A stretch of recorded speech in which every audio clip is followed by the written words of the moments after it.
Naging mainit nga na kontrobersya ang isyong ito sa mundo ng social media. Isang kontrobersyal na pahayag mula sa mga retiradong general ng militar ang nagdulot ng matinding usap-usapan sa buong bansa. Ayon sa kanila, may banta ng karahasan laban kay Pangulong Kuting ng Norte Junior sakaling matuloy ang impeachment ni Vice Presidente Sara Duterte.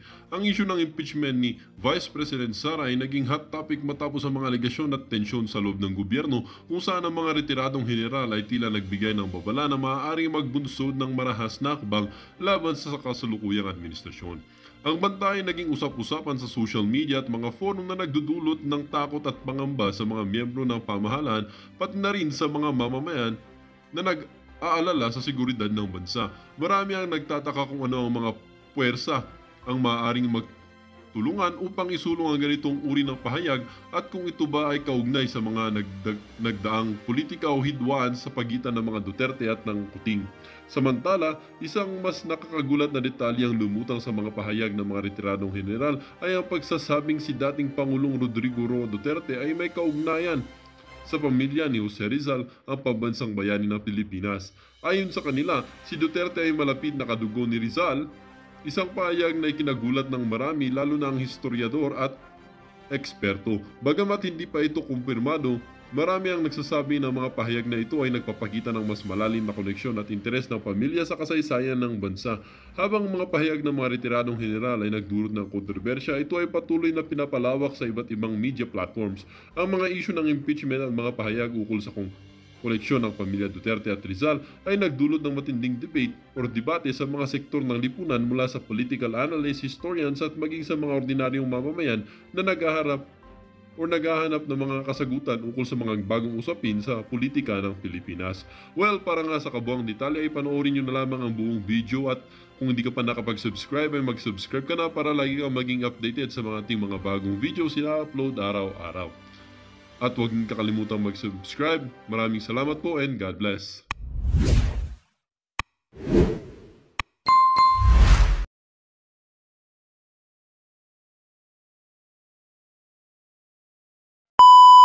Wag niyong sasaktan yan. Wag niyong sasaktan yan. Kasi papatayin namin kayong lahat.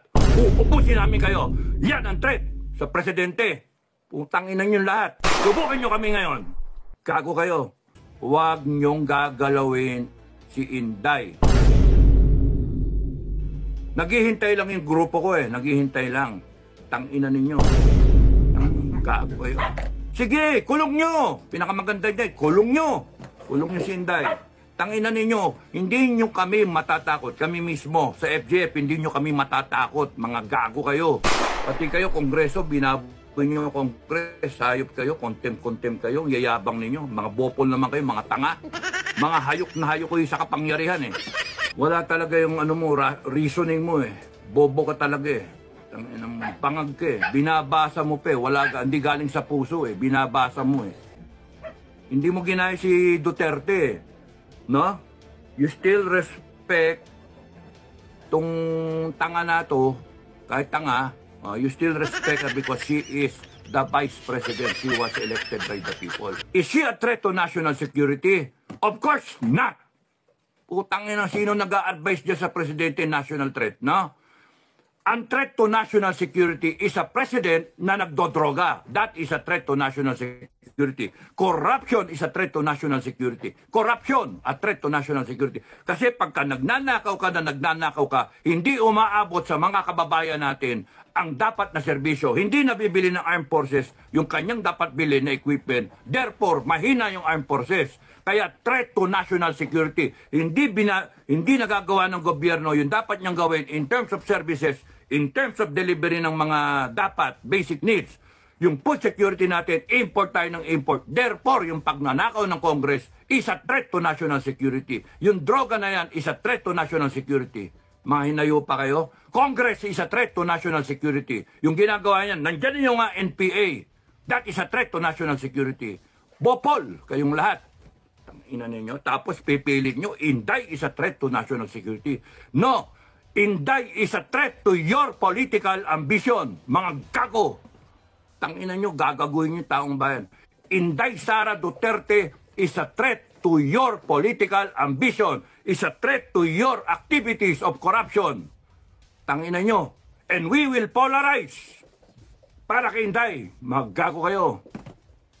Gago talaga kayo. Gigil na gigil ako eh. O, nagsalita ang Duterte, sabi ni Digong, na kakusapin niya AFP. No, kakusapin niya AFP.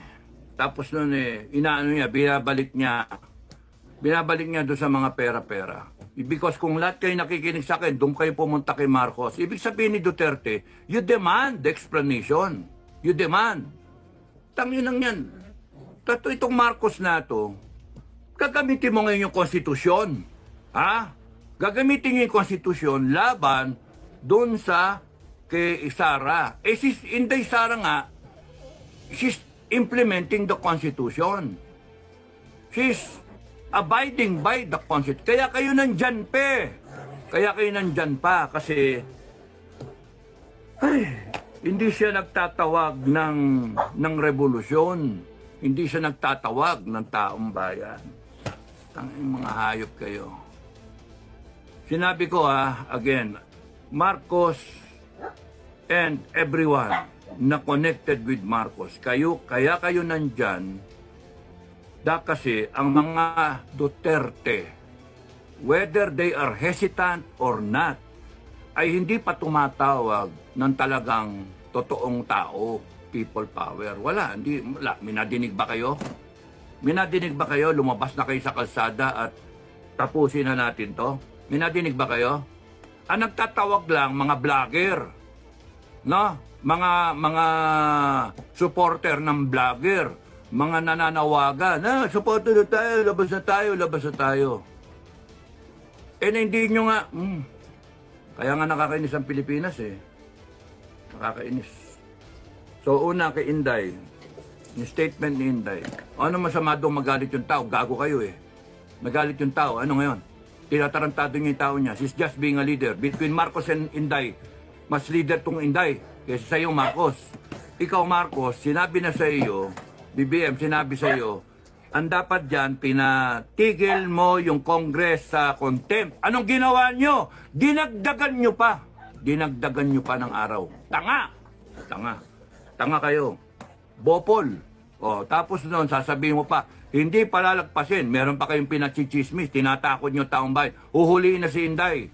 Huliin siya. Isasabihin na sa NBI. Pinapaimbisigan. Sige, kulong nyo. Pinakamaganda Inday. Kulong nyo. Kulong nyo si Inday. Tangina ninyo, hindi nyo kami matatakot. Kami mismo, sa FGF, hindi nyo kami matatakot. Mga gago kayo. Naghihintay lang yung grupo ko eh. Naghihintay lang. Tangina ninyo. Gago kayo. Tapos sa AFP, dapat ang sinabi mo, Marcos, huwag nyong gagalawin si Inday. Hindi mo ginaya si Duterte. No? You still respect tong tanga na to, kahit tanga, you still respect her because she is the vice president. She was elected by the people. Sabi ni Duterte yun kay Lenny. Ikaw, babanata mo ng hindi pwede kung kaya nilang i-threaten ng isang presidente, how much more ang malit na Pilipino. Gago! Kung kaya nilang nakawan ng ninanakawan nila yung wala talaga yung reasoning mo eh. Bobo ka talaga eh. Pangag ka eh. Binabasa mo pa eh. Hindi galing sa puso eh. Binabasa mo eh. Tarantado. Saan ka nakakita? Alam mo, binaboy mo yung Office of the President eh. Hindi ganyan ang tingin ko sa Office of the President. Taragis ka, hayop ka. Pati kayo, Kongreso, binaboy nyo yung Kongres, hayop kayo, contempt kayo, yayabang ninyo. Mga bopol naman kayo, mga tanga. Mga hayok na hayok ko sa kapangyarihan eh. Okay, ang issue mga kababayan, ang issue, ang presidente ninyo nagdodroga. Yun ang issue. Tapos nagnanakaw ang kongreso ninyo. Yung mga politiko ninyo nagnanakaw, kanya-kanyang nakawan. Tapos nun, ang pag-asa nila na mawala sa pwesto, ang pag-asa ng kababayan na mawala sila sa pwesto ay si Inday Duterte. Si Inday Duterte, tangina ninyo. No?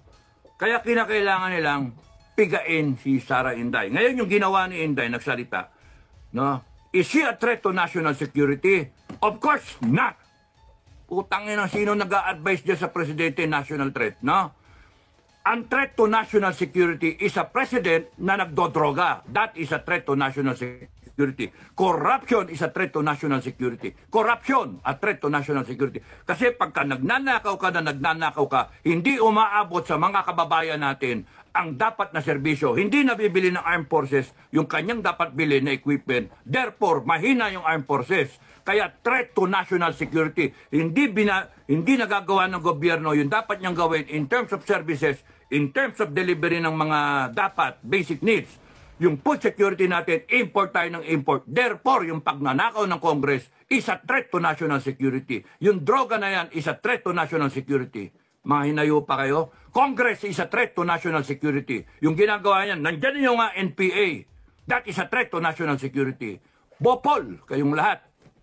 Ina ninyo, tapos pipilit nyo, Inday is a threat to national security. No, Inday is a threat to your political ambition. Mga gago. Tangina nyo, gagaguhin nyo taong bayan. Inday Sara Duterte is a threat to your political ambition. Is a threat to your activities of corruption. Tangina nyo. And we will polarize. Para kay Inday, maggago kayo. Gago talaga kayo. Gigil na gigil ako eh.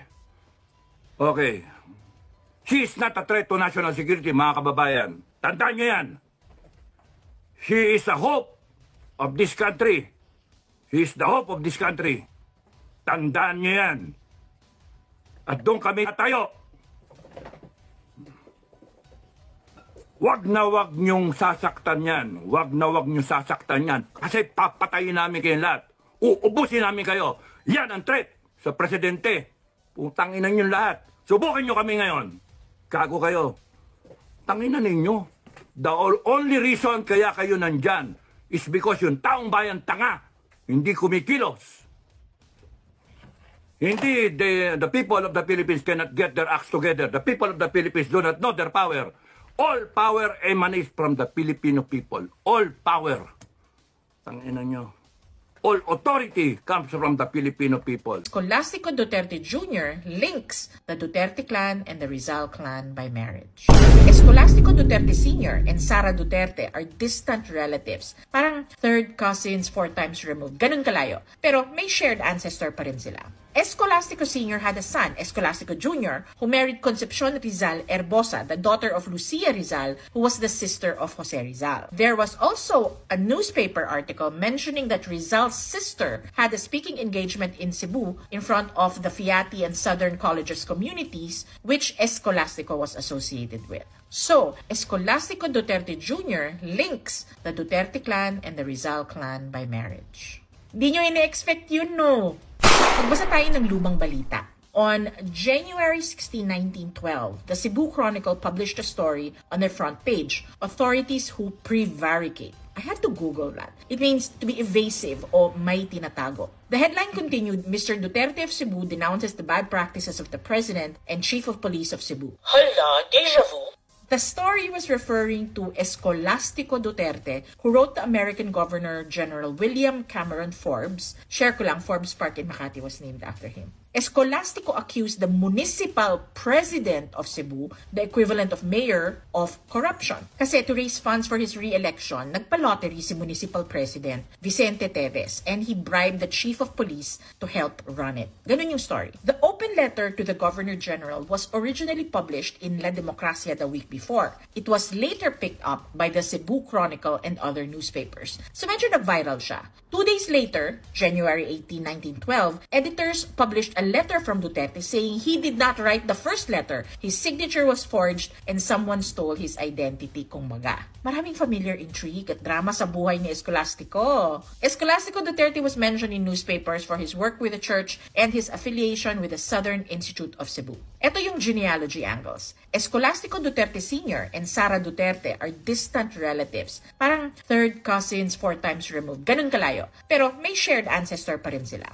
Escolastico Sr. had a son, Escolastico Jr., who married Concepcion Rizal Herbosa, the daughter of Lucia Rizal, who was the sister of Jose Rizal. There was also a newspaper article mentioning that Rizal's sister had a speaking engagement in Cebu in front of the Fiati and Southern Colleges communities, which Escolastico was associated with. So, Escolastico Duterte Jr. links the Duterte clan and the Rizal clan by marriage.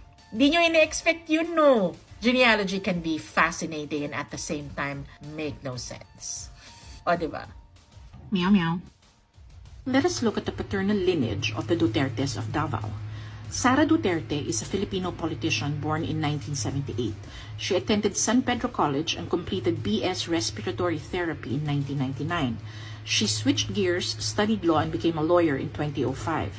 She served as the mayor and vice mayor of Davao City. On her mother's side, she descends from the Zimmermann clan, whose roots have spanned Davao, Leyte, United States, and Germany. Zimmermann is a Jewish-German occupational surname meaning carpenter. She is running for vice president in the elections of 2022. Sara's father is Rodrigo Duterte, who was born in 1945. He serves as the 16th president of the Philippines. He is a lawyer who also served as Davao mayor and vice mayor. His political tendencies lean towards populist views. Rodrigo's father is Vicente Duterte, who was born in 1911.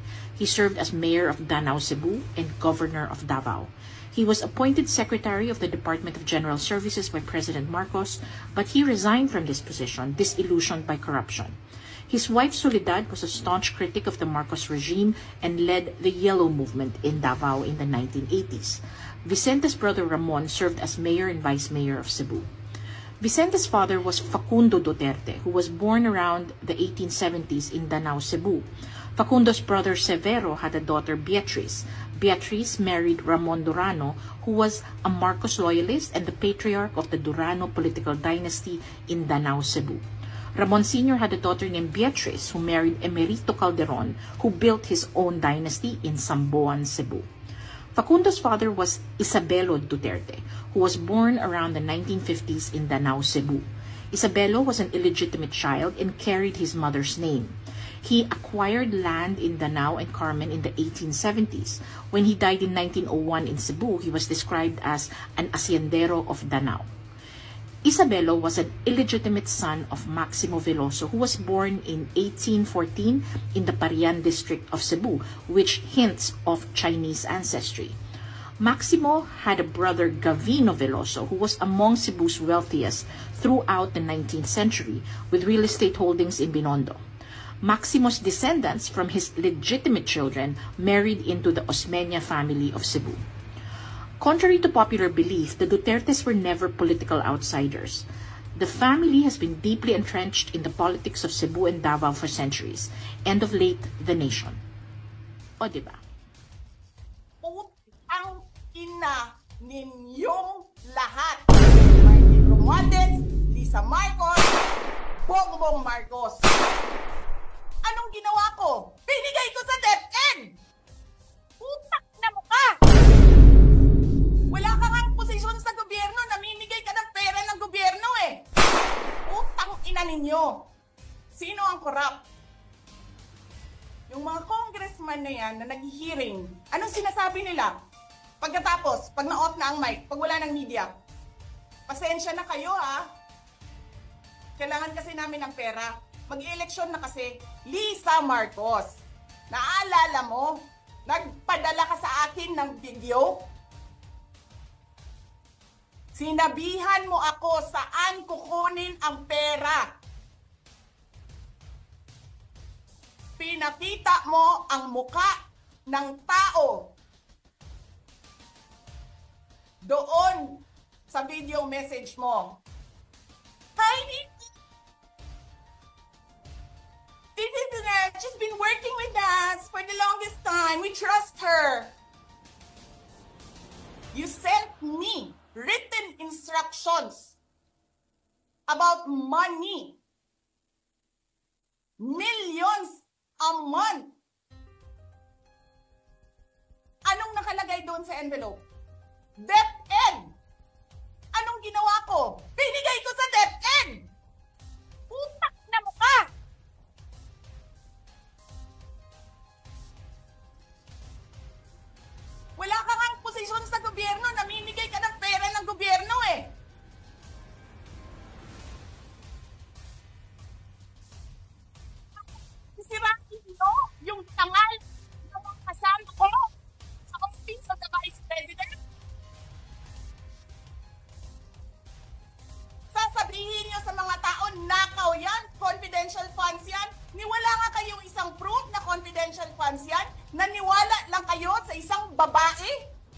na ang pangalan ay Gloria Mercado na nagsabi confidential funds yan, na hindi nyo nga nilabas na wala pang confidential funds, meron ng white envelope.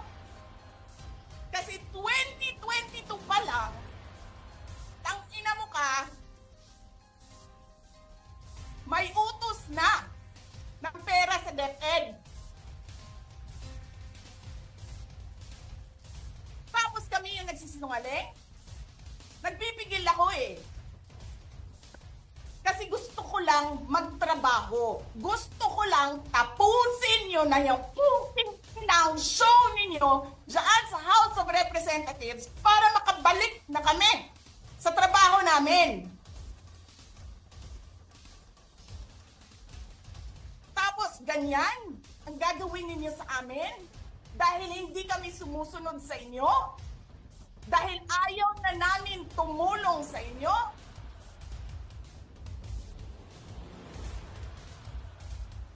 Ganito gagawin ninyo?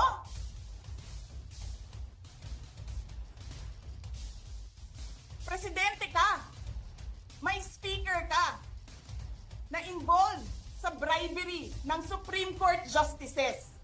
May video, may kaso, may witnesses. Hindi mo tinanggal yung speaker mo. Pinabayaan mo siya abusuhin ang pera ng bayan. Paikot-ikot sa buong bansa, namimigay ng pera na para bang kanya yung pera.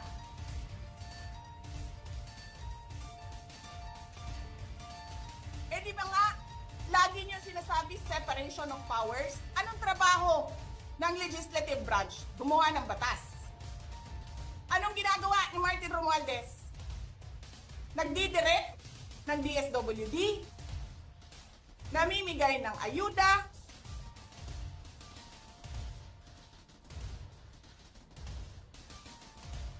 nagsasabi kung anong bibigay, anong ibibigay, anong gagawin, sino ba ang presidente dito?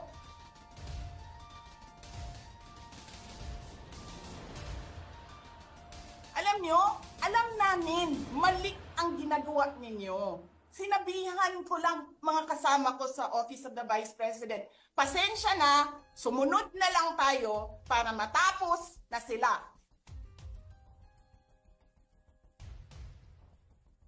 Tapos ganito ang gagawin ninyo?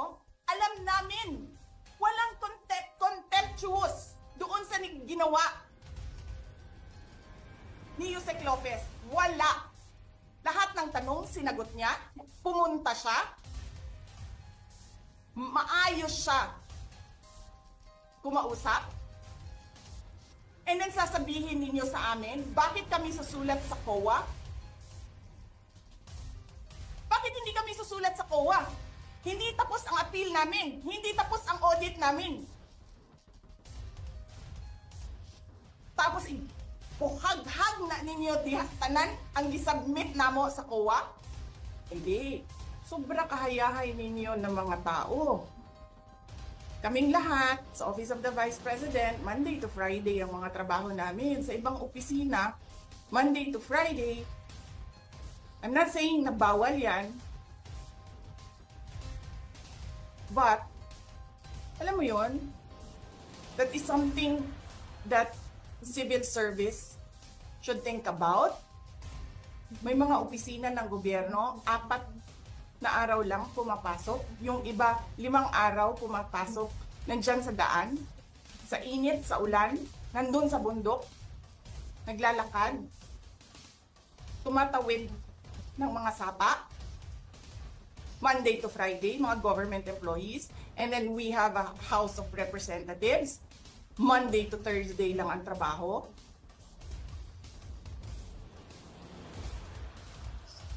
The civil service rethink that. Ganyan. So anyway, wala sila. Wala silang trabaho. So hinahanap ko, where is this special doon sa order? Where is this special committee meeting that happened? Because they need the permission of the majority leader and the speaker. Kasi nga, walang trabaho eh. So, kailangan nila ng permission. Walang nakalagay doon. So, how is that a legal order?